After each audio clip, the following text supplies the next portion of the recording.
Hello friends, मैं नितिन आपका स्वागत करता हूं मेरे यूट्यूब चैनल साकार स्टडी में।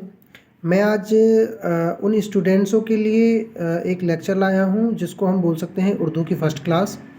जो लोग इंटरेस्टेड हैं उर्दू सीखने में और जिनको लगता है कि मैं उर्दू बहुत टफ़ लगती हो, तो मैं आपको ये प्रॉमिस करना चाहता हूँ कि मेरी कुछ क्लासेस उर्दू की कर लीजिए, क्योंकि जिस वक्त मैंने स्टार्ट की थी उर्दू की फ़र्स्ट क्लास तो मैंने भी यही जाना था कि ये बहुत टफ़ होती है, बट जिस तरीके से जिस कॉन्सेप्चुअली में मैंने स्टार्ट किया मुझे बहुत इजी लगने लगा और फाइनली मैंने 3 महीने के अंदर पूरी उर्दू सीख ली।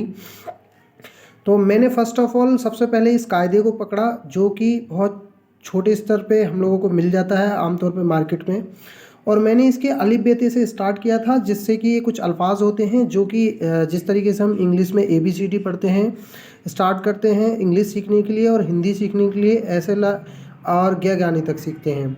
इसी तरीके से कुछ अल्फाज सीखा जाता है जिसको अलिफ बेते कहा जाता है। तो आइए दोस्तों, हम स्टार्ट करते हैं उर्दू की पहली मेरी क्लास में, और देखिएगा मैं आपको प्रॉमिस करता हूँ कि जल्द ही जो है आपको सिखाने की कोशिश करूँगा। हेलो दोस्तों, स्टार्ट करते हैं हम आज के उर्दू के ये 35 अल्फाज जहाँ से उर्दू की नींव रखी गई है।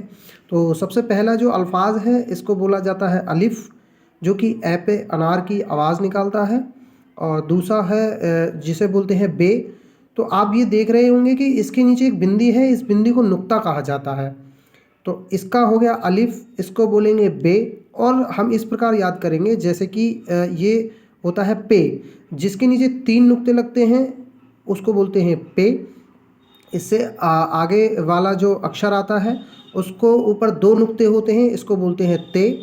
एक अल्फाज होता है जिसमें इस तरीके से डा जिसको बोलते हैं, तो इसको बोलते हैं टे।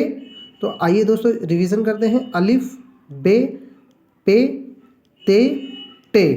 अब इसके बाद शुरू करते हैं, ये जिस पे 3 नुक्ते आ जाते हैं इसको सा बोला जाता है, से बोलते हैं, और इसको बोलते हैं जिम, इसको बोलते हैं चे, और जिसमें कोई भी नुक्ता नहीं होता है उसको बोलते हैं हे, और जिसके ऊपर एक नुक्ता होता है इस नुक्ते को हम बोलेंगे, इसको बोलेंगे खे। इस तरीके से बना हुआ होता है जो कि खा खरगोश की आवाज़ निकालता है। उसके बाद में आता है इस तरीके से एक ये बना होता है, इसको बोलते हैं दाल। और जो इस सेम इसी तरीके से होते हैं जिसके ऊपर ये अड़ा आ जाती है इसको बोलते हैं डाल। एक नुक्ता इसके ऊपर आ जाता है जाल, इसको बोलते हैं रे, जो बिल्कुल सिंपल होता है रे।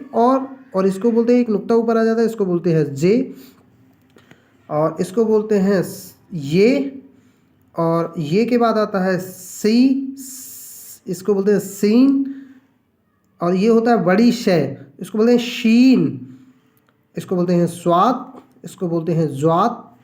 उसके बाद बोलते हैं इसको तोए, इसको बोलते हैं जोए, इसको बोलते हैं एन, इसको बोलते हैं गैन, इसको बोलते हैं फे जिस पे एक नुक्ता आ जाता है, इसको बोलते हैं फे। के बाद आता है काफ, इसको बोलते हैं काफ, इसको भी काफ बोलते हैं, इसको भी काफ बोलते हैं, इसको बोलते हैं गाफ, इसको बोलते हैं लाम, और इसको बोलते हैं मीम। मीम से जो आवाज़ निकल रही है वो मैं मछली की होती है।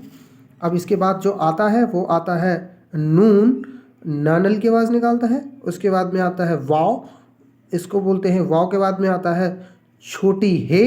एक है हमारी ये थी दोस्तों, और एक है हमारी ये थी, ये बड़ी है होती है और ये होती है छोटी है, ठीक है। इसको बोलते हैं हमज़ा, हमज़ा के बाद आता है ये। इस प्रकार से हमारे ये अलिफ बेते कंप्लीट होते हैं जिसमें 35 अल्फाज होते हैं। आइए दोस्तों 2 मिनट के अंदर हम इसको एक बार तरीके से रिवीजन करते हैं। अलिफ, बे, पे, ते, टे, से, जिम, चे, हे, खे, दाल, डाल, जाल, रे, जे, ये, सीन, सीन, ये बड़ी सा हो गई, ये छोटी सा हो गई, तो इसको सीन बोलेंगे। इसको ज़बान से बोलेंगे सा, सा, सीन। इसको स्वाद, जोआद, ये जा से स्टार्ट होता है, ज्वाद। ज्वाद के बाद तोए, जोए, एन, गैन, फे, ये फाफल होता है फे, और फ के बाद आता है ये काफ, 2 नुक्ता होता है, और ये भी का कबूतर का आवाज़ निकालता है, और ये भी, ये काफ या काफ, गाफ, लाम ललट्टू होता है, मीम, मीम के बाद आता है नैनल नून, वाव ये होता है वावक की आवाज़ निकालता है, छोटी हे 2 प्रकार से बनती है, ये होता है हमज़ा और ये होता है ये मेरी आज की पहली कंप्लीट होती है क्लास। और आगे मैं छोटे छोटे कॉन्सेप्ट्स में स्टार्ट करने जा रहा हूँ। सेकंड क्लास में मैं आपको सिखाऊंगा किस तरीके से कौन सा अक्षर कैसे बनाया जाता है। Thank you for watching this my video, और लाइक सब्सक्राइब कीजिए जिससे कि मैं आपको अच्छे अच्छे कॉन्सेप्ट पे सिखाता रहूँ। Thank you for this watching this video.